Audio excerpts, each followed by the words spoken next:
Could I have you spell your name out for me? Kylewilson. Okay. And what's your position here?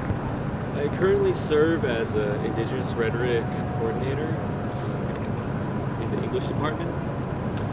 So what do you do for in that position? In that position, basically, I teach fusion of English 101 and 102, and also the content is based in American Indian Studies. Okay. So where were you born? In Fort Defiance, Arizona. Okay. And you grew up there?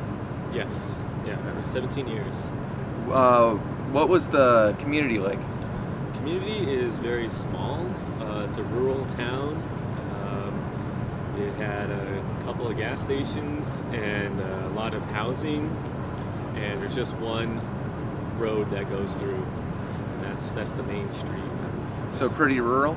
Very rural, yeah. A couple schools, hospital.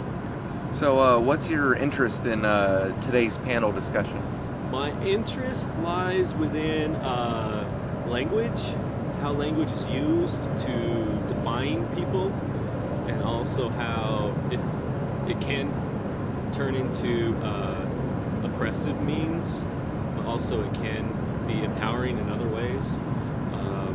And it's just in terms of like word usage, this whole event's about the term Indian and what it means to people. So what's your background, your ethnicity? Ethnicity, Navajo. Navajo? Yeah. So what's your preferred term for Indian? Yeah. My preferred term would not be Indian, mainly because it's more of an exonym, so it's been given to us from an outside entity, an outside group. I would prefer myself just to identify myself by my tribe. I think a lot of Native Americans would want to do that, but just now I just use the term Native American just because it's just what I normally am used to. And but I think for the most part, I would like the terms American Indian and Native American to slowly filter out through the generations and become more like indigenous people, indigenous to America. So you feel that Native American is more of an exonym?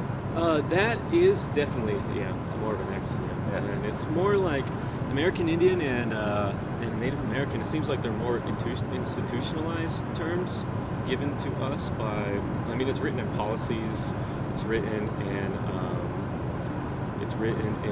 institutions, like in programs. Even some programs here at ASU use the terms Native American and American Indian synonymously, sort of. And but yeah. So is there a Navajo word for more not, I guess maybe describing America as a whole or the continent, or I've heard like the term Pachamama before. I'm not sure if that's... I'm not familiar with that term. Okay. What I do know is that our endonym that we prescribe to ourselves is Diné, and that means the people, and that's what I do know. Okay. So, what is the phrase "one word Indian, two communities" mean to you? Two communities. To me, it seems like these two terms were used as exonyms, given to us and given to another group, kind of generically, and that it's not accurate, really. And because of the fact that, I know for us, for Native Americans, American Indians, indigenous people, for us it was ascribed to us because of the fact that Columbus came here by accident, got here by accident, thought he landed in India, and that's how we became Indians. And it has not really changed since. So 500 years later, we're still somehow related to that term. So, how many Native American heritage events have you attended in the past? I don't know. I've been on campus for like 16 years, so Yeah. So a lot. a lot, yeah. Okay. And going back to your hometown, what was it like growing up? What was the community like? Was it very poor? Was it? Poverty is there, yes. And it really depends upon your definition of poor or having without something. There's a lot of family, rich in family, so much family you can't even get rid of them. But yes, there is poverty. It's poverty stricken on pretty much all reservations. Have you heard the term the fourth world before? Like we've like during the Cold War, we came up with the terms first world and third world, but then reservations have been described as the fourth world, being completely ignored. No, I've only heard us described as being like unto a third world country, but I've never heard it being, we're different than we're in this fourth world.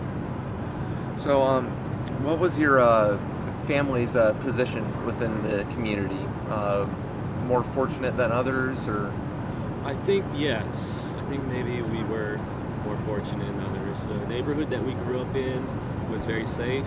There was very little crime happening, and it was a nurturing environment. We were encouraged to go to school, further our educations, get jobs. Like even when we were in high school, it was very a regiment type of environment. And it's basically like a military family. Oh yeah. So we had schedules, and I think it's good for us, especially with our surroundings, all the negativity that surrounds us sometimes. It's good to have that routine. So I think that way it was a good environment. So, what was your drive to pursue a higher education?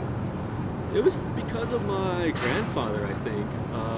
He is the one person that really pushed all of us, his kids and then his grandchildren, me, to further formal education, get good grades in high school, always go to school, and then reach to get into college.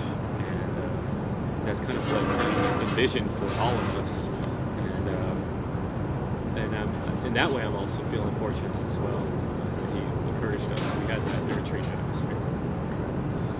So, how old are you? I'm 36 36 and a half. and a half. Cool. So, when did you start teaching at ASU? 17 years ago? Yeah, no, actually, I came here as a freshman 17 years ago. Okay. And I started teaching 13 years ago. So I was about 21 years old, maybe 22. And what was your studies in? It was in creative writing. Creative writing? Yeah, so I got my bachelor's degree in English education, and then I moved into creative writing and a focus in poetry. Oh, cool.